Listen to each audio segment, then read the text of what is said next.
sih kamu bertanya, kenapa bahasa Al-Quran terasa begitu indah, menyentuh hati ketika dibaca? Pernah, bahkan saya sering kagum bagaimana satu ayat bisa mengandung makna yang sangat dalam dengan susunan kata yang begitu sempurna. Nah, salah satu ilmu yang membantu kita memahami keindahan tersebut adalah ilmu balaghah.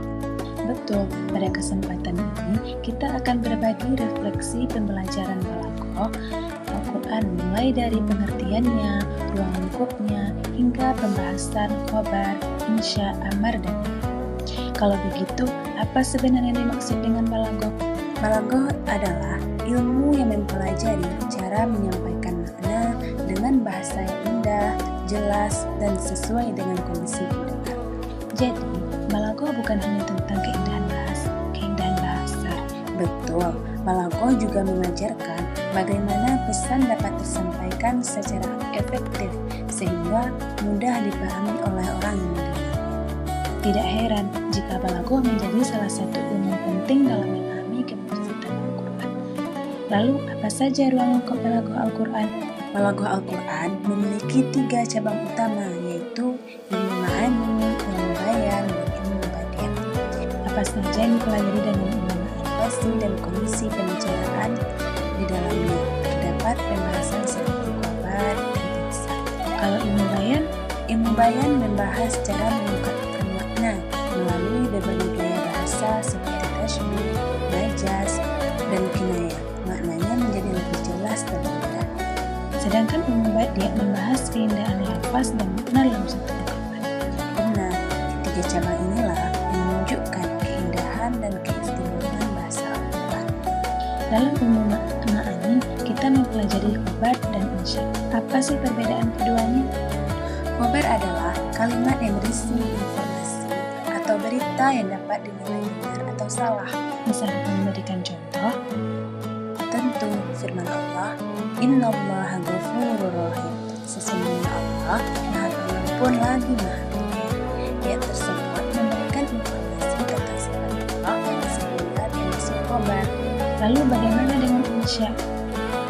Insya adalah kalimat yang tidak bertujuan memberikan berita, melainkan berisi perintah, larangan, pertanyaan, atau pemberitaan. Contohnya, firman Allah, Iqra' bismi rabbikal ladzi khalaq. Bacalah dengan nama Tuhanmu yang menciptakan. Karena mengandung perintah, ayat ini termasuk insya. Dalam pembahasan insya terdapat amar dan nahi. Apa yang dimaksud dengan amar? Amar adalah tuntutan atau perintah untuk melakukan suatu perbuatan. Apa contohnya dalam Al-Quran? Firman Allah, Aqimus shalah, dirikanlah salat. Ayat tersebut merupakan bentuk amar karena memerintahkan umat Islam untuk melaksanakan salat. Kalau nahi berarti kebalikannya ya? Betul, nahi adalah tuntutan untuk meninggalkan atau tidak melakukan suatu perbuatan. Contohnya firman Allah, wala taqrabuz zina, janganlah kamu mendekati zina. Ayat ini tidak hanya melarang zina, tetapi juga melarang segala sesuatu yang dapat mengantarkan seseorang kepada perbuatan zina. Jadi dapat disimpulkan bahwa amar mengarahkan manusia kepada kebaikan dan sedangkan nahi menjaga manusia dari keburukan. Setelah mempelajari balaghah, saya menyadari bahwa keindahan Al-Quran bukan hanya terletak pada dalam bacaan, tetapi juga pada susunan bahasa dan makna yang terkandung di dalamnya. Saya juga merasakan hal yang sama. Semakin dipelajari, semakin terlihat bahwa setiap kata dalam Al-Quran memiliki tujuan dan hikmah yang luar biasa. Semoga pembelajaran balaghah Al-Quran yang telah kita pelajari selama 1 semester dapat menambah pemahaman dan kecintaan kita terhadap Al-Quran. Karena memahami Al-Quran bukan hanya tentang membacanya, tetapi juga memahami pesan yang ingin disampaikan oleh